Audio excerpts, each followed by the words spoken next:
So hello मित्रों, welcome back to new editing video.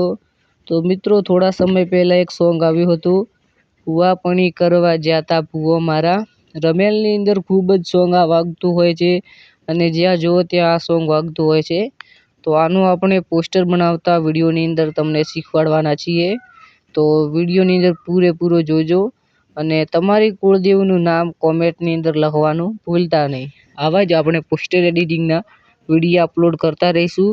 અને તમને કંઈ પણ પ્રોબ્લેમ આવે, તમારે કોઈ મટીરિયલ જોતું હોય કે કોઈ પછી ફોટો જોતો હોય તો કોમેન્ટ કરી શકો છો બિંદાસથી। આપણે તમને ફોટો આપી દઈશું ટેન્શન લીધા વગર। ટેલિગ્રામની લિંક પણ તમને આપી દઈશું, જ્યાંથી તમે બધું જ મટીરિયલ ફ્રીની અંદર ડાઉનલોડ કરી અને તમારી ગેલેરીની અંદર સાચવી શકો।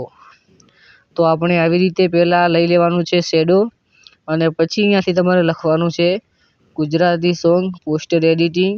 ડીજે રિમિક્સ બનાવતા હોય તો ડીજે રિમિક્સ, જે પણ તમે બનાવતા હોય તે અહીંયા લખી શકો છો બિંદાસથી। અને આપણી ચેનલની અંદર આવા જ એડિટિંગના વિડીયો ઘણા બધા અપલોડ કરેલા છે, તો ત્યાંથી પણ તમે શીખી શકો છો।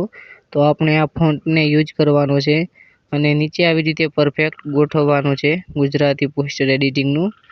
અહીંયાથી મીડિયા પર જાઓ અને તમારી ચેનલનો લોગો બનાવેલો હોય કે પછી તમારી ચેનલનું નામ જે પણ તમે લેવા ઈચ્છતા હોય તે અહીંયાથી લઈ લેવાનું છે અને સારી રીતે સેટઅપ કરી લેવાનું છે। હવે આપણે એક બેકગ્રાઉન્ડ લેવાનું છે, જે કાઇન માસ્ટરની અંદર મળી જશે। મીડિયા પર ક્લિક કરી અને ઇમેજ એક્સપોર્ટ પર ક્લિક કરો। અહીંયાથી બ્લેક કલરનું બેકગ્રાઉન્ડ લઈ અને ક્રોપિંગ કરી લો। ક્રોપિંગ કર્યા બાદ આનો કલર આપણે ચેન્જ કરવાનો છે, અને કલર ચેન્જ કરવા માટે આપણને અહીંયા ઘણા બધા ઓપ્શન મળે છે। તે પહેલાં સેન્ડ ટુ બેક આને કરવાનું ભૂલતા નહીં। કલર પર ક્લિક કરીને લાલ કલર રાખી લેવાનો છે, ઘણો થઈ ગયો હોય તો છોટો કરીને આવી રીતે રાખી લેવાનો છે। તો આપણું પોસ્ટર બની ગયું છે, કેવું લાગ્યું?